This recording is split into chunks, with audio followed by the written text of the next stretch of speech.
সালটি ছিল 2018। ঘটনাটার দিন আমি আমার রুমে বসে বসে টিভি দেখতেছিলাম। ঘড়িতে রাত প্রায় তখন 9টা বাজে। উল্লেখ্য, আমাদের বাড়িটা একটু নির্জন, আর প্রতিবেশীদের বাড়িও আমাদের বাড়ি থেকে বেশ খানিকটা দূরে দূরে। তো মূল ঘটনায় আসা যাক। সেদিন এক বিশেষ কারণে আমার মা বাবা আমাকে বাসায় একা রেখে আমার খালামণিদের বাসায় গিয়েছিলেন। খালামণিদের বাসা আমাদের বাসা থেকে প্রায় 30 মিনিটের পথ।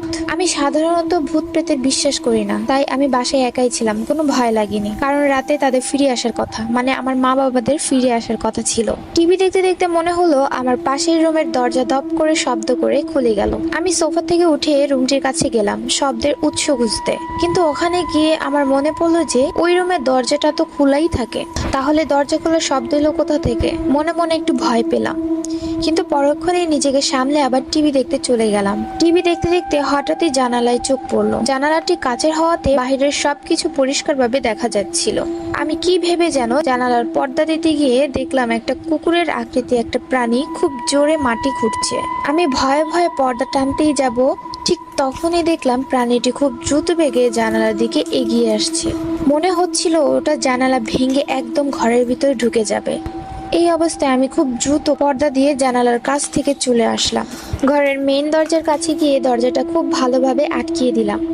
এরপর প্রতিটি রুমের দরজা লক করে আমার রুমে চলে গেলাম। তবুও এক অজানা ভয় যেন আমাকে জেগে ধরলো, তাই আমি আমার রুমের দরজাটাও লাগিয়ে দিয়ে বিছানায় উঠে বসলাম। হঠাৎই মনে হলো আম্মুকে একটা কল দিয়ে জেনে নিই যে তাদের আসতে কতক্ষণ লাগবে। ফোন হাতে নিতেই দেখলাম ব্যাটারি ডাউন। ফোনের চার্জার খুঁজে ফোন চার্জে বসাতেই দেখি ভোল্টেজ আপ ডাউন করছে। ভয়ে ভয়ে চার্জারটা খুলে পাশে রেখে দিলাম। ঠিক তখনই দেখলাম ফোনটা হঠাৎ ভাইব্রেট করছে। এটা দেখে আর নিজেকে সামলাতে পারলাম না।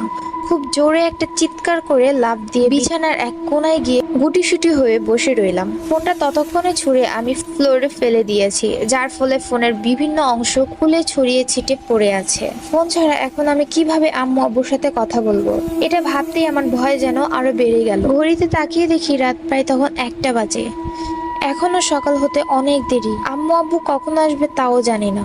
এতটা সময় আমি একা কিভাবে থাকব? এইসব ভাবতে ভাবতে পাশের রুম থেকে শুনতে পাই মেইলি কণ্ঠে কেউ গুনগুন করে খুব অদ্ভুতভাবে একটি গান গাইছে। কণ্ঠটি শুনে মনে হলো এটি কোনো যুবতী মেয়ে গাইছে, তবে খুব ভারী গলায়। ধীরে ধীরে গানের তীব্র যেন বেড়েই চলছে। কিছুক্ষণ পরে মনে হলো আমার রুমের ঠিক বাইরে দাঁড়িয়ে কে যেন গান গাইছে। আমি একটু মনোযোগ দিয়ে সবটা শোনার চেষ্টা করতে হঠাৎ গান গাওয়া বন্ধ হয়ে গেল। আর ঠিক তখনই মনে হলো আমার রুমের দরজার বাইরে থেকে কেউ খুব জোরে ধাক্কা দিচ্ছে। মনে হচ্ছে আর একটু হলেই দরজা ভেঙে পড়ে যাবে। এই অবস্থায় আমার সমগ্র শরীর ভয়ে শীতল হয়ে গিয়েছে। মনে হচ্ছে আজ বোধহয় আর রক্ষে নেই। আজ রাতটাই মনে হয় আমার জন্য শেষ রাত। একটু পরেই ভাবলাম যা কিছু হয়ে যাক, এত সহজেই হার মানলে চলবে না। তাই নিজের ভিতর একটা সাহস সঞ্চয় করে জোরে জোরে আয়াতুল কুরসি সহ যত দোয়া দুরুদ পারি সব পড়তে লাগলাম। ভয়ে সব কেমন যেন এলোমেলো হয়ে যাচ্ছিল সব, তবুও পড়তে